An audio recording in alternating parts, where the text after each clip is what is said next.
Today with Dr. Adam Miller, founder of Arise MD, Milwaukee's premier integrative medical practice. And one thing I've learned from Dr. Miller is that in this process of healthcare, there is normal and then there's optimal. And I really like the idea of optimizing my health outcomes in just about every aspect. The only way that we can optimize our health outcomes is to actually have a measurement and know your numbers and not be afraid of going to the doctor and knowing, there might be something hiding in your closet that's going to jump out and smack you in the head, and you can ignore it, or we can know your numbers. And as part of this series, we're going to focus mainly today on, and I might have this wrong, but you can correct me, but America's number one killer is still heart disease.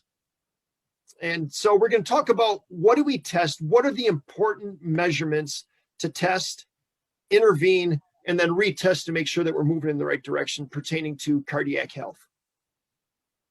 Yeah, Pete, thanks so much. It is the number one killer. And what's even scarier to me is the number of times you hear people say, or the spouse saying, but he was healthy. He saw his primary care doctor. And I think statistically, 40% of people who are being diagnosed with a heart attack have seen their primary care doc in the last 6 months. And 50% of them, we're not sure why they are having this mismatch between oxygen delivery to the heart muscle and the need of the heart muscle for oxygen. And so it's great to be able to come to your space, Pete, and talk a little bit about what I do in here to give guys a framework to better risk assess for the number one killer. And I don't fault men for avoiding testing, because historically, I'm not convinced we've done a very good job of showing them that if you're given bad news, we're going to give you a path to getting better so you get rid of the bad numbers.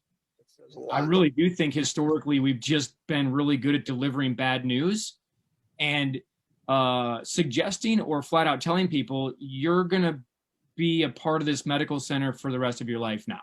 And you need to change your lifestyle, and it's not going to include the activities that you always enjoyed.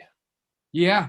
So what you and I get to do, and the reason why it's exciting to practice medicine in 2020 is we can be more real world, and we can use biomarkers and data like I'm going to show you, and have strategies that are reasonable for most people to over time improve their numbers and reduce their risk. So what we did is we sat back and let me just add a personal note to this. When I came back, you may be thinking, well, I know this guy's got a history of cosmetic surgery and sleep apnea, and he was a dentist, and I've done a lot of different things in medicine. But the reason that I am passionate about heart disease is I love my fellow man, yes, but I also woke up at 2 a.m.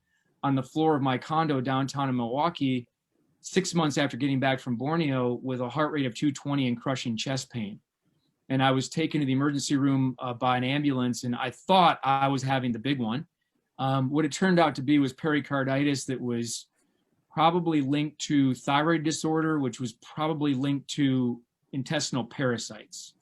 Okay, so the ER docs at the time, while I'm laying there, wanted nothing to do with checking my thyroid, and they didn't want to hear anything about gut inflammation potentially influencing my current symptoms around my heart.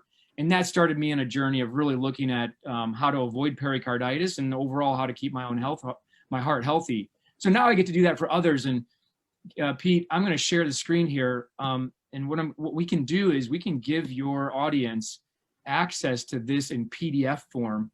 And this is what we just call part of our heart health portion of our passport program that we run.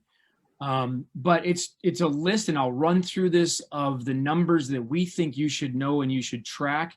And on page 4, Pete, are you seeing this okay? I am. Great. On page 4 of this document, there's a place to put your date to track your numbers. And if it's okay with you, Pete, I'll jog through this and just highlight it, and then we can make it available to your community. Perfect. Okay, great. And really, at the outset, I want to give us another visual. We run what's called the Cleveland Heart Panel on all of our patients, and it does two things. It gives us cholesterol, broken down or fractionated cholesterol. And if you're taking notes at home, you want to know your LDL particle number. LDL calculated isn't as powerful as knowing your LDL particle number. So this gives us cholesterol, but it also tells us about inflammatory markers that can point us towards increased risk for disease, presence of disease, or actual disease activity, the proverbial cholesterol pimple about to pop in the endothelial lining of your vessels. So this is what we're after. Yes, we want to reduce heart attacks, but it's really about reducing inflammation. And if you wanted to boil it all down, it's proper endothelial health that we're really after. So with that in mind, let's look at these biomarkers. Cardiac calcium score is standard of care. It's a $55 test that you can get done at your local hospital. And what that's going to tell you is how much of this white stuff here you have. All right, that's historic. And what we know from sitting in on grand rounds at the Cleveland Heart Center and Cleveland Clinic is that if you have a positive cardiac calcium score, let's say and by the way, positive now means anything above 0. You have probably had 3 times as much soft plaque accompanying that. So you want to know your cardiac calcium score. And in practical terms, what it can mean is it could be the difference between taking a high LDL particle number and working out a lifestyle program for 6 months, or if you have a high cardiac calcium score, I have to say to somebody, look, you don't have the luxury of applying lifestyle to your LDL. We need to get that down now with probably a prescription drug. And then once it's down, we can work out, once your risk is reduced, then we can talk about a lifestyle program. So you don't need a doctor's order to go get a cardiac calcium score. And if you're over 40 and you're a male in the Midwest, you need to know that number. It will also give you some insight on your lungs, liver, and spleen, but that's a secondary finding. I just showed you the Cleveland Heart Panel. Most insurances are going to cover that if the doctor's office fills out the paperwork properly, but it's going to tell you, it's going to give you insights into whether you're winning the antioxidant oxidation game as well by measuring your oxidized LDL cholesterol. And then ultimately the treatment decisions are, should I be on a statin? Do I need red yeast rice? What about my fiber intake, exercises, medicine, bergamot, etc.? And just, we've got a note here that a daily dosage of 1 gram of EPA and DHA, the fish oil, omega-3, lowers circulating triglycerides by about 7 to 10% within just 2 to 3 weeks. So that's some of the actionable information that that we gather from Cleveland Heart Panel. Blood pressure cuff at home. We like the Omron 10. And just remember that the automated cuffs overshoot, Pete, by about 10%. So subtract 10% from those numbers. And you should measure it at rest, after exercise, in both the right arm and left arm. Resting heart rate, as you know very well, Pete, resting heart rate of 70 and below is associated with a greater longevity. And then after exercise at 1 minute, you should be recovered at least 12 beats a minute if your heart is healthy. Heart rate variability is relatively new. We put people we have them use a device here in the office called Inner Balance, and we measure how long it takes them to get into the green, or what's called coherence. There are a host of devices you can use at home to measure your heart rate variability. Inner Balance from HeartMath is about $150. The Aura Ring is another one. And then Whoop is another device that can help measure heart rate variability. EKG is done very simply now. If you want your own EKG machine, guess what? You can have it for $90 through a company called Cardia that Bluetooths that information to your iPhone. The metabolic panel includes that basic blood work that your primary care doc is going to order every year. It probably is missing homocysteine. This amino acid at high levels is actually irritating to the blood vessel linings and increases your risk for a cardiac event. Let me underscore that with a diagram that's going to show you. This is from 1997 in the New England Journal. Now, these are people who already have documented heart disease, but the probability of living 10 years based on your homocysteine level. If your homocysteine level is above 15, your chances of living 10 years are under 60%. That's if you have existing coronary disease, which many people do over the age of 40. So this becomes the essence of a true biomarker in the modern era, right? You want to know these numbers because it can help predict whether or not you're going to live 10 years or more. Homocysteine is cheap and easy. You should have that. And then why do we have testosterone here under cardiac risk assessment? Publications 2 years ago showed that low T, which is defined in traditional medicine under 300, has an increased risk for a coronary event. Metabolic panel here. What isn't listed right here, which is important, is insulin resistance, markers like your fasting insulin, fasting blood sugar, and at times we'll throw in a few other markers there. There are some new insulin resistant panels that Cleveland Heart Lab has added in, but you certainly want to know what your blood sugar regulation is like. VO2 max is a tremendous functional test.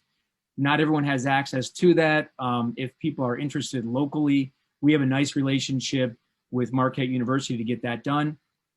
And then sleep fitness. There's more and more data showing that if you aren't getting that recovery at night, which includes, by the way, Pete, you know this, but there's a 20%, or there should be a 20% dip in your blood pressure at night to take the heat off your heart. What about sleep apnea? Well, it's estimated that 10% of adult males have some level of sleep apneas. So you want to know that, and it contributes to heart risk. Personal history and family history is important, but remember what the CDC and P said. 80% of your risk for future disease is based on what you eat, what you drink, whether you sleep, if you're in community, in other words, your lifestyle. So you have majority control over your cardiac risk. There are other sexy blood panels that we have available. One's called Pulse. Pete, this can be downright scary for people. Pulse can give an individual their 5-year risk fairly accurately for a cardiac event. We don't normally need to get to this point, but I want people to know that's available. We look at cortisol. We think that the influence of chronic cortisol on increasing the movement of plaque into arteries from circulation, cholesterol into arteries, we think that cortisol and chronically high cortisol is one of the most overlooked aspects of risk for coronary artery disease. And then along with that is perceived stress. And you all measure perceived exertion in the gym. Perceived stress in a very simple questionnaire here is part of our cardiac risk assessment. People can look this up online, or if they want to grab the PDF, it's available to them. And this is how we organize all of it. All right. So is there a family history? Did you get a VO2 max? Do you have a personal history? Are you over 50? Are you male? High blood pressure, overweight, obese? Do you smoke? Are you a poor sleeper? Do you actually have apneas where you stop breathing for 10 seconds or more? What's the true strength of your community? Do you feel lonely? Have you been divorced? Are you miserable in your job? And then the other scores, and then putting all that together, plus the lab values that I've outlined here, we have an estimated heart risk that we think is far more accurate than what you're going to get from your primary care doc. So Pete, that's what we do here, and in conjunction with running the Cleveland Heart Panel. And if your people, anybody from your community wants this, we'll make it available in PDF. Yeah, and holistic is so overused, and I'll use it. But, the holistic approach to all of this, the overwhelming thing that I take from it as a layperson is